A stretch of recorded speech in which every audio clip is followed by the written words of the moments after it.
Welcome to the Insights daily current affairs. आज के इस न्यूज़ में हम लोग 5 मई के जो भी मेन करंट अफेयर्स थे इनसाइट वाले उन सबको डिस्कस करेंगे। तो एक बार ज़रा टॉपिक्स देख लेते हैं हम लोग। काफ़ी सारे टॉपिक्स कॉमन हैं वो विजन वाले के साथ, जैसे कि African swine flu, Gilgit Baltistan और ये सारस कलेक्शन वगैरह। बट फिर भी हम लोग इनको भी यहाँ पर बहुत डीप में एक्सप्लेन करते हुए चलेंगे। ठीक है, टाइम वेस्ट नहीं करते हैं, स्टार्ट करते हैं।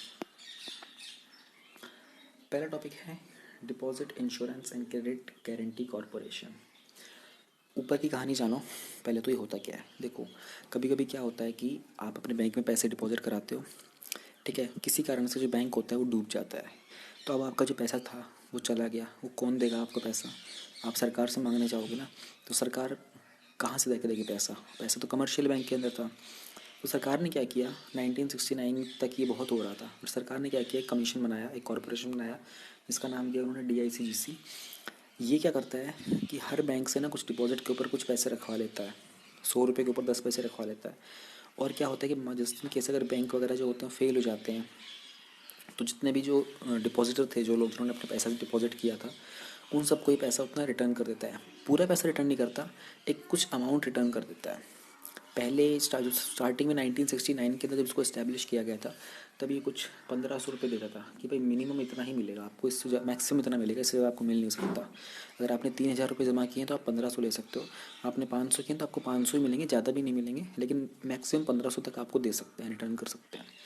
तो कुछ ना मिलने से अच्छा है कुछ मिल जाना। तो इसी काइंड में एक कॉरपोरेशन है, ये बहुत अच्छा स्टेप लिया गया था। तो उस टाइम इसकी 1500 अमाउंट थी, अब बढ़ के फिलहाल इसकी जो अमाउंट हो चुकी है 5 लाख हो चुकी है। अगर आपका जितना भी पैसा होता है उसमें आपको 5 लाख तक मैक्सिमम मिल सकता है, रिटर्न मिल जाता है। तो न्यूज़ क्या थी, RBI ने जो बोला था, RBI ने बोला रजिस्ट्रार जो है कोऑपरेटिव सोसाइटीज़ के, कि भैया जो महाराष्ट्र बैंक है, महाराष्ट्र के जो कोऑपरेटिव सोसाइटीज़ हैं उसके रजिस्ट्रार को बोला कि ये जो CKP कोऑपरेटिव बैंक है ना, इसको वाइंडिंग अप प्रोसेस स्टार्ट कर दिया जाए और एक लिक्विडेटर को अपॉइंट किया जाए। वाइंडिंग अप प्रोसेस स्टार्ट करना, लिक्विडेटर को अपॉइंट करने का मतलब ये है कि अब ये बैंक जो है ये आगे काम नहीं कर पाएगा, अब आप लोग प्रोसेस स्टार्ट कीजिए ताकि जो डिपॉजिटर्स थे उनका पैसा हम रिटर्न करते हैं। लिक्विडेशन करने पे हर एक डिपॉजिटर जिसने बैंक के अंदर कुछ पैसे जमा किए थे उनको अप टू 5 लाख मिल जाएंगे। किसके थ्रू? DICGC के थ्रू। इशू क्या है था, रिसेंटली रिजर्व बैंक ने नोटिस किया कि ये जो लाइसेंस था ना मुंबई कर CKP कोऑपरेटिव बैंक का, उसको कैंसिल करना पड़ेगा। क्या रीजंस थे? फाइनेंशियल पोजीशन जो बैंक थी वो बहुत एडवर्स हो चुकी थी, अनसस्टेनेबल थी। बैंक जो था वो इस पोजीशन में नहीं था कि वो प्रेजेंट और फ्यूचर डिपॉजिटर्स को उनके पैसे रिटर्न कर सके। बैंक फेल हो गया था। जो रेगुलेटरी रिक्वायरमेंट होता है ना मिनिमम मेंटेन करने के लिए, जो कैपिटल एडिक्वेसी रेशियो होता है 9% और रिजर्व का, वो रेशियो बैंक मेंटेन नहीं कर पा रहा था। इसलिए RBI ने डिसीजन लिया है कि भैया अब इसका वाइंडिंग अप प्रोसेस स्टार्ट किया जाए। और अब हम जान लेते हैं कि ये capital to risk weighted asset ratio होता क्या है। देखो, वो सिंपल भाषा में समझाऊंगा, पहले ऊपर से समझो। ये होता है हमारा बैंक, आप होते हो डिपॉजिटर, ठीक है। ये होते हैं लेंडर, ठीक है। थोड़ा सा मैं इसको ढंग से समझाता हूँ। आप डिपॉजिटर होते हो, यहाँ पे आती है आपकी लाइबिलिटी। आप लाइबिलिटी बैंक में डिपॉजिट करते हो, ठीक है। बैंक वाले उसको एसेट बना के आगे लोन दे देते हैं, ठीक है। ये हो जाता है एसेट, इसको बोलते हैं वेटेड एसेट रेशियो। और ये हो जाता है हमारा कैपिटल। अब ऊपर देख रहे हो, ये कैपिटल, ये वेटेड एसेट रेशियो, इन दोनों के बीच में जो गैप वगैरह होता है, इन सब के लिए एक मैथमेटिक फॉर्मूला होता है, उस सबको कैलकुलेट करते हैं। उतना एक अमाउंट होता है वो बैंक को अपने अकाउंट में रखना पड़ता है, कि भैया इतने पैसे आपको बैंक में अपने रखने पड़ेंगे। उसको बोलते हैं CRAR बोलते हैं उसका। बेस 3 नॉर्म्स के अकॉर्डिंग जो कैपिटल का रिस्क होता है वो 8% होता है, और RBI के नॉर्म्स के अकॉर्डिंग जो कमर्शियल बैंक रिक्वायर करते हैं CRR, वो 9% का होता है। अब डिपॉजिट इंश्योरेंस क्या होता है? जैसे ही आप पैसा बैंक में डिपॉजिट कर देते हो, जो DICGC होता है वो उस पैसे का काइंड ऑफ एक इंश्योरेंस कर देता है, और जिसके कारण जो आपका डिपॉजिटर का जो आपका पैसा होता है, आपको उसका एक प्रीमियम रिटर्न वापस मिल जाता है जब भी बैंक वगैरह जो होते हैं फेल हो जाते हैं। जो DICGC है वो चार्ज करता है 10 पैसे पर 100 रुपये डिपॉजिट के। सपोज़ करते हैं मैं SBI के अंदर जा रहा हूँ और मैं 100 रुपये SBI में डिपॉजिट करूँगा, तो उसके 10 पैसे जो ये बैंक होगा SBI, वो DICGC को दे देगा कि भैया एक डिपॉजिट आया है 100 रुपये का, उसके ऊपर 10 पैसे ये लो आप। DICGC ने लास्ट ये जो 2000 फरवरी 2020 में इसकी अमाउंट को 5 लाख कर दिया था। उससे पहले 1993 तक सिर्फ 1 लाख ही चल रहे थे। तो ये कुछ 27 साल का गैप था जिसमें इतना बढ़ाया गया है। 1 लाख से पहले 50,000 थे, 30, 20, 10,000, 5,000, 2,000 ऐसे थे। 1500 से स्टार्ट हुआ था ये। अब DICGC जो है ना वो डायरेक्टली आपसे डील नहीं करेगा डिपॉजिटर के लिए। वो क्या करेगा, रजिस्ट्रार जो होता है, RBI जो होता है, वो डायरेक्ट करता है बैंक को लिक्विडेट करने के लिए। तो अपॉइंट किया जाता है एक ऑफिशियल लिक्विडेटर जो कि सारे के सारे वाइंडिंग अप प्रोसेस को देखता है। अब DICGC एक्ट के अकॉर्डिंग जो लिक्विडेटर होता है ना, वो हैंड ओवर करता है एक लिस्ट जो कि सारे के सारे इंश्योर्ड डिपॉजिटर की थी जिनका पैसा बैंक में फंस गया था, जो वो DICGC को देता है। उसको जो टाइम मिलता है, उसको 3 महीने का टाइम मिलता है। 3 महीने के अंदर आप ये सारी लिस्ट DICGC को दो, और DICGC को फिर 2 महीने का टाइम मिलता है कि इन सब का पैसा लुटाया जाए। अब DICGC के अंदर इंश्योर कौन कौन होते हैं, वो कॉरपोरेशन जिसमें कमर्शियल बैंक, कोऑपरेटिव बैंक्स आते हैं, एक्सेप्ट मेघालय, चंडीगढ़, लक्षद्वीप, दादरा एंड नागर हवेली की। इनके अलावा जो भी कमर्शियल और कोऑपरेटिव बैंक्स आते हैं वो सब होते हैं। और जो प्राइमरी कोऑपरेटिव सोसाइटीज़ होती है ना, वो DICGC में इंश्योर नहीं होती। ऑल्सो जो फॉरेन गवर्नमेंट की डिपॉजिट्स होते हैं, सेंटर स्टेट के डिपॉजिट होते हैं, इंटर बैंक डिपॉजिट होते हैं किसी भी स्टेट के डेवलपमेंट बैंक के, कोई भी अमाउंट जो कि डिपॉजिट की जाती है आउटसाइड इंडिया से रिसीव करके, कोई भी अमाउंट जो स्पेसिफिकली एग्जाम्प्ट कर दी जाती है DICGC के, वो सब इसमें इंक्लूड नहीं होती है। इसके अलावा आपका कोई भी फंड, आपका सेविंग अकाउंट हो, आपकी FD वगैरह हो, आपका करंट अकाउंट हो, सारे का जितना भी पैसा मिला के, मान लो आपके 10 लाख रुपए का डिपॉजिट था, आपने बैंक में दे रखे थे, कहीं आपने 5, सेविंग में कुछ 5 थे, FD में 3 थे, किसी में 1 लाख था, किसी में 1 लाख था, लेकिन आपको ओवरऑल मिला के आपको 5 लाख मैक्सिमम रिटर्न मिल जाएगा। तो कुछ ना से अच्छा है। So something is better than nothing, वो वाली बात है। नेक्स्ट हमारा जो टॉपिक है, अफ्रीकन स्वाइन फ्लू, एक और टाइप का वायरस डिटेक्ट किया गया है। असम के अंदर ये बहुत बढ़ रहा है। अराउंड 2800 पिग्स की डेथ हो चुकी है फरवरी से लेके अभी तक, और असम इसका एपिसेंटर बना हुआ है। बैकग्राउंड जान लेते हैं। ASF को इससे पहले और भी एशियन कंट्रीज़ में देखा गया था। मोस्ट रिसेंटली फिलीपींस में देखा गया था, जहाँ पर 700 पिग्स को ये कल कर देना। कलिंग का मतलब होता है कि लार्ज स्केल पर किल कर देना, to stop the extension, to stop the expansion.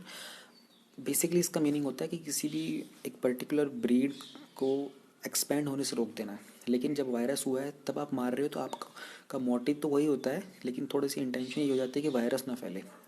यानी कि आप कलिंग कर रहे हो पिग्स के ज़्यादा फैलने की, लेकिन इंटेंशन है कि वायरस ना फैले। तो कलिंग का मतलब होता है लार्ज स्केल पे killing of the animals to stop the spread of any kind of infectious virus वगैरह कुछ भी, उसको कलिंग बोलते हैं। अब अफ्रीकन स्वाइन फ्लू के बारे में जान लेते हैं। बहुत ही हाईली कंटेजियस होता है, यानी कि फैलता बहुत ज़्यादा है, और फेटल है। फेटल का मतलब होता है कि डेडली है, डेथ तक हो जाती है इसके अंदर। डोमेस्टिक हो, वाइल्ड पिग हो, सबको इम्पैक्ट करता है, और एक हीमोरेजिक फीवर सा हो जाता है। पहली बार 1920s में अफ्रीका में डिटेक्ट किया गया था। Mortality rate is close to 100%, यानी कि ऐसा नहीं है जैसे हमारा कोरोना वायरस चल रहा है उसका मोर्टेलिटी रेट कितना है, 3% कुछ है। 100 में से 3 लोग मरेंगे। यहाँ पर ऐसा नहीं, यहाँ पर अगर 100 पिग्स को होता है तो 100 के 100 मर जाते हैं। इसे बोलते हैं 100% mortality rate. Since the fever, इसकी कोई क्योर नहीं है तो इसको रोकना भी बहुत आसान नहीं है। तो culling of the animals is the only way to stop it. ASF is not a threat to human beings, क्योंकि अभी तक इसका एनिमल्स से और एनिमल्स पर ही स्प्रेड देखा गया है। ह्यूमन बींग्स के ऊपर ऐसा कुछ देखा नहीं गया है। फूड एसोसिएशन ऑफ ऑर्गेनाइजेशन जो है FAO, उन्होंने कहा कि एक्सट्रीमली हाई पोटेंशियल और ट्रांसबाउंडरी स्प्रेड जो है ये जिन भी कंट्रीज़ में है बहुत डेंजरस है, और एक बार दोबारा ये एस्केप हुआ है अफ्रीका से। ये जो डिजीज़ है बहुत ग्रो कर रही है। Strategic importance is required for the global food security and house hold income. Next news पे हम चलते हैं। ये इसका डायग्राम है। तो ये उसकी कोई वैक्सीन तो है नहीं। सिम्टम्स इसके ये होते हैं, पिग के रेडनेस हो जाती है स्किन की, हाई फीवर, वोमिटिंग, डायरिया वगैरह। नेक्स्ट हमारा बड़ा इंटरेस्टिंग टॉपिक है गिलगित बल्तिस्तान का। आप लोग अगर न्यूज़ देख रहे हैं तो काफ़ी ये चल रहा है, कंट्रोवर्शियल टॉपिक है ये। एक्सटर्नल अफेयर मिनिस्ट्री ने एक बहुत ही स्ट्रॉन्ग प्रोटेस्ट इशू किया है in order to the Pakistan. जो पाकिस्तान के जो डिप्लोमेट हैं, एम्बेसडर इंडिया में, उनको बुलाकर उनको समन करके बहुत ही स्ट्रॉन्ग प्रोटेस्ट किया है। और उन्होंने ये बोला है कि पाकिस्तान के सुप्रीम कोर्ट ने जो जनरल इलेक्शन की परमिशन दे दी है गिलगित बल्तिस्तान के अंदर, ये बिल्कुल ही इलीगल है, क्योंकि वो एक ऑक्यूपाइड एरिया है, वो जम्मू कश्मीर की टेरिटरी है, इंडिया की टेरिटरी है। आप उसके अंदर इलेक्शन की परमिशन नहीं दे सकते। इशू क्या है, पाकिस्तान के सुप्रीम कोर्ट ने अलाउ किया था, उनका एक ऑर्डर था 2018 का। उसको अमेंड किया है और उसमें ये परमिशन दे दी कि वहाँ पर आप जनरल इलेक्शंस करो।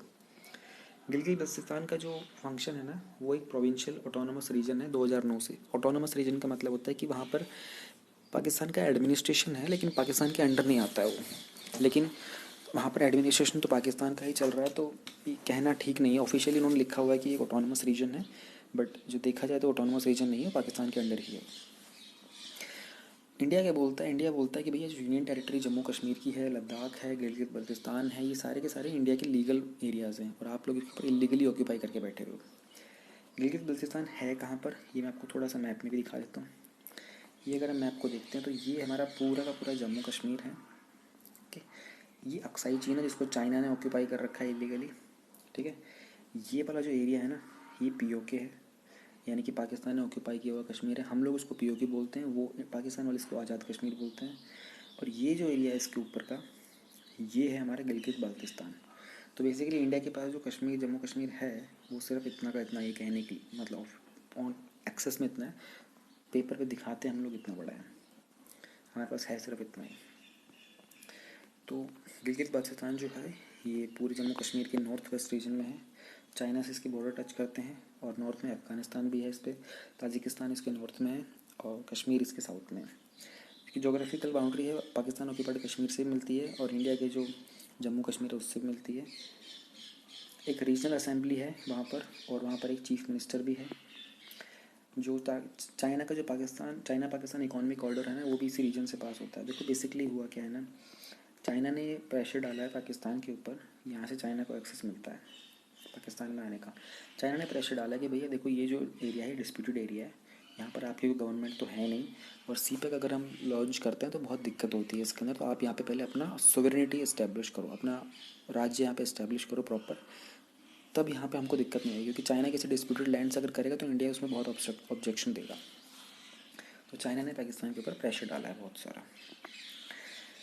जो गिलगित बाल्तिस्तान है वहाँ पर कुछ 5 ऑफ द 8,000ers, यानी कि ये जो बहुत सारे जो ग्लेशियर्स होते हैं, माउंटेन्स होते हैं, पीक्स, यानी कि 8,000 तक की हाइट की 5 है वहाँ पे, और भी बहुत मोर देन 50 ऐसी हैं जिनकी हाइट 7,000 से ऊपर है। वर्ल्ड के 3 लॉन्गेस्ट ग्लेशियर्स वहाँ पे हैं गिलगित बाल्तिस्तान के अंदर, जो कि नॉर्थ पोल के अलावा जो बनते हैं वहाँ हैं। पाकिस्तान ने इसको लिया कैसे था अपने अंडर, जो ब्रिटिशर्स ने जब दिया था, बेचा था इसको जम्मू कश्मीर के साथ, डोगरा रूलर को भेजा था जम्मू के, जो कि गुलाब सिंह थे, जब उन्होंने सिख की आर्मी को डिफीट किया था 1846 में। बट इसका कंट्रोल उन्होंने रिटेन कर लिया था ओवर दिस एरिया एक लीज एक्सट्रैक्ट करके महाराज से। ये जो लीज थी इसको रिन्यू कर दिया गया था 1935 में, और 1945 में जो ब्रिटिश के आर्मी ऑफिसर थे द रैंक ऑफ कर्नल, उन्होंने इम्प्रीजन कर दिया था महाराज हरी सिंह गवर्नर को इस रीजन में, और हैंड ओवर कर दिया था इस एरिया को पाकिस्तान को। डेवलपमेंट क्या क्या हुई है यहाँ पर, पाकिस्तान ने 2017 के अंदर डिक्लेयर कर दिया था कि जो स्ट्रेटेजिक गिलगित बल्तिस्तान रीजन है ये उसका 5th प्रोविंस है। पाकिस्तान के अंदर जो रीजन्स है ना, जैसे कि पंजाब हो गया, सिंध हो गया, बलूचिस्तान हो गया, वहाँ पर प्रोविंसेस हैं ये ऐसे, सिटी उनके अंदर है लेकिन एक बड़े एरिया को प्रोविंस का नाम दिया है, सिंध हो गया जैसे। तो उस प्रोविंस के अंदर उनके 4 थे मेजर, 5वां उन्होंने बोला था कि गिलगित बल्तिस्तान है। अब इसके इम्पेडिमेंट्स क्या हैं अहेड और आगे देखो, जो गिलगित बल्तिस्तान है ना, ये जम्मू कश्मीर का पार्ट है, और ऐसा कोई भी मूव होता है जो सीरियसली डैमेज करता है पाकिस्तान के कश्मीर केस को, 2 यूएन रेजोल्यूशन जो थे 13 अगस्त 1948 को और 5 जनवरी 1949 को क्लियरली इस्टेब्लिश करते हैं कि एक लिंक है जो कि गिलगित बल्तिस्तान के अंदर और कश्मीर के इशू के अंदर, making the region it's 5th province, violate करता है कराची एग्रीमेंट को। परहैप्स जो ओनली इंस्ट्रूमेंट जो प्रोवाइड करता है डाउटफुल लीगल अथॉरिटी पाकिस्तान की एडमिनिस्ट्रेशन की गिलगित बल्तिस्तान के ऊपर, एज वेल एज यूएन के रेजोल्यूशन के अंदर कि ये डैमेज करता है position of Kashmir issue. Any such move would also violate 1963 Pakistan China का जो बॉर्डर एग्रीमेंट हुआ था कि सॉवरेन अथॉरिटी को रीओपन करने के लिए नेगोशिएशंस के लिए with China after the settlement of Kashmir dispute between Pakistan India, और 1970 का जो शिमला एग्रीमेंट हुआ था जो मेंशन करता है कि नीदर साइड, कि कोई भी साइड जो यूनिलेटरली सिचुएशन को ऑल्टर नहीं करेगी। उन सबको भी ये जो पाकिस्तान की कोर्ट का ऑर्डर है ये वॉयलेट करता है। अब हम आ जाते हैं voluntary retention route for foreign portfolio investors. एक बार इसके बारे में जान लेते हैं ऊपर ऊपर से। देखो ऊपर से क्या जानना है इसको वैसे ही समझ जाओगे। एफपीआई आपको पता होगा, फॉरेन पोर्टफोलियो इन्वेस्टमेंट होता है, एक एफडीआई होता है। एफडीआई और एफपीआई, अच्छा मैं इस इधर लिखता हूँ पहले, एक होता है एफपीआई, एक होता है एफडीआई। 10% से कम होता है तो एफपीआई में आता है, 10% से ज़्यादा होता है तो एफडीआई बोल दिया जाता है उसको। जो एफपीआई होती है ना जनरली वो एक शॉर्ट टर्म के लिए होती है और इसमें ना फाइनेंशियल एसेट्स ज़्यादा होते हैं। एफडीआई की अगर हम बात करते हैं तो यहाँ पर फिजिकल एसेट्स ज़्यादा होते हैं, थोड़ा लॉन्ग टर्म के लिए इन्वेस्टमेंट होती है।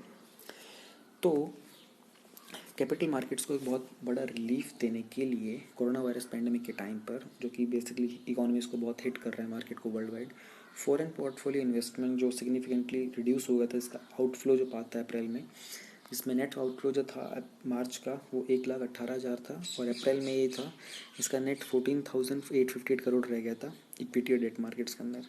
हाउएवर जो नेट पॉजिटिव इन्वेस्टर्स थे, जो वॉलंटरी रिटेंशन रूट के थे स्कीम के, उन्होंने इन्वेस्ट किया था कुछ 4,000 करोड़ डेट वीआरआर स्कीम में अप्रैल के अंदर।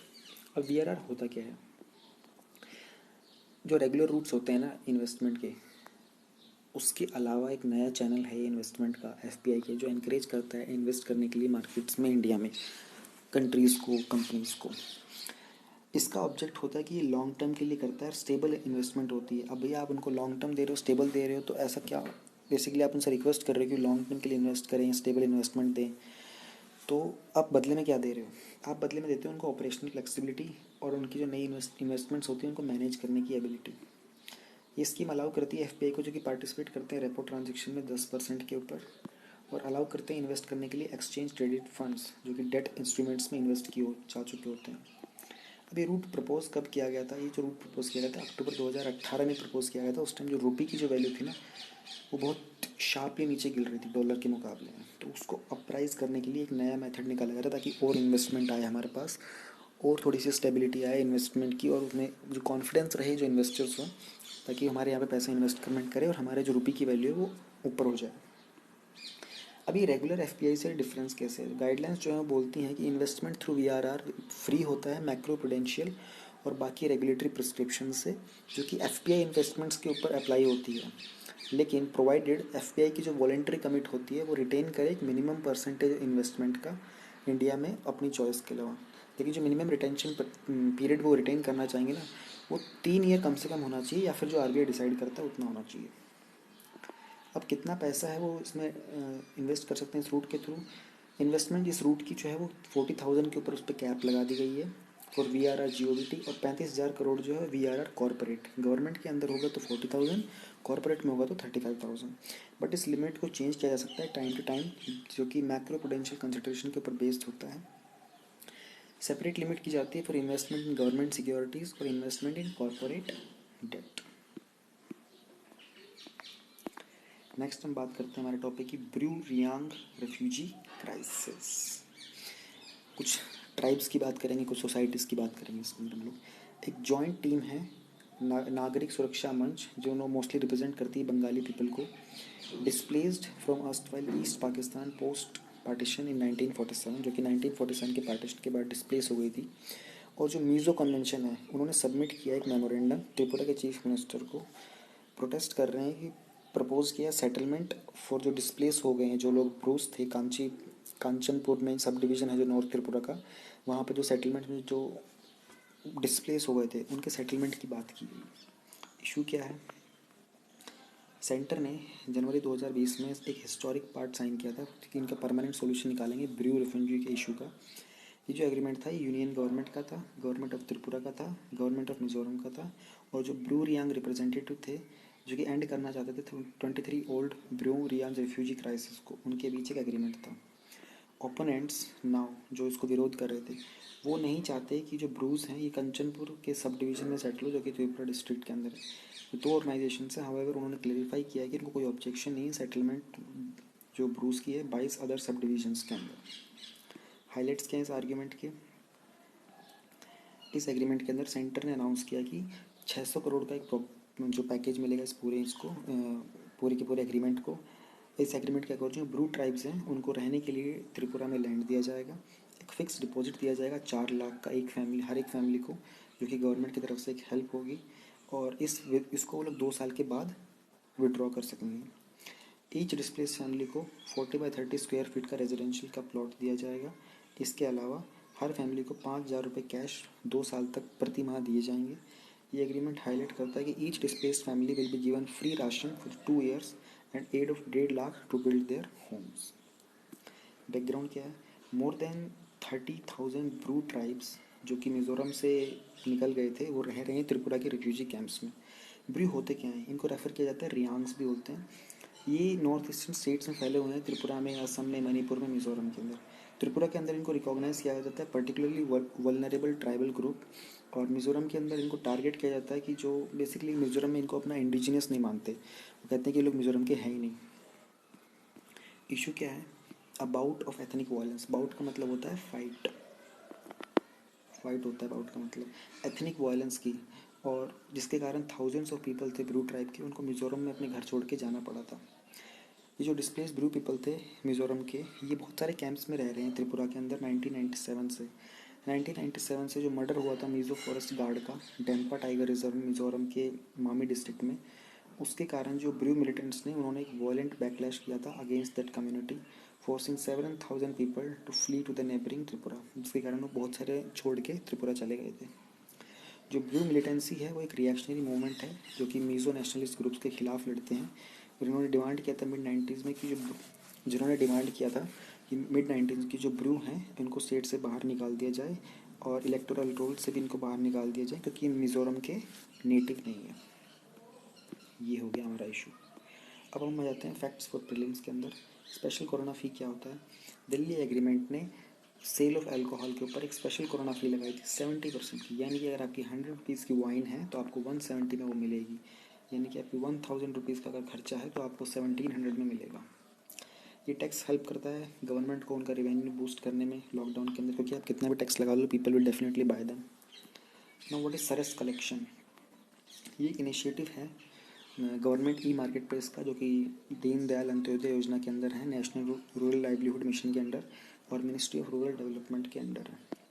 ये क्या करते हैं कि जो डेली यूटिलिटी प्रोडक्ट्स होते हैं ना, जो कि सेल्फ हेल्प ग्रुप वाले लोग बनाते हैं, उन सबको सेंटर और स्टेट गवर्नमेंट के मार्केट का एक्सेस दिला देते हैं। इनके 5 टाइप के प्रोडक्ट्स होते हैं: handicraft, handloom, textile, office accessories, grocery and pantry और पर्सनल केयर एंड हाइजीन। यहाँ पर हमारे आज की वीडियो फिनिश होती है। Thank you.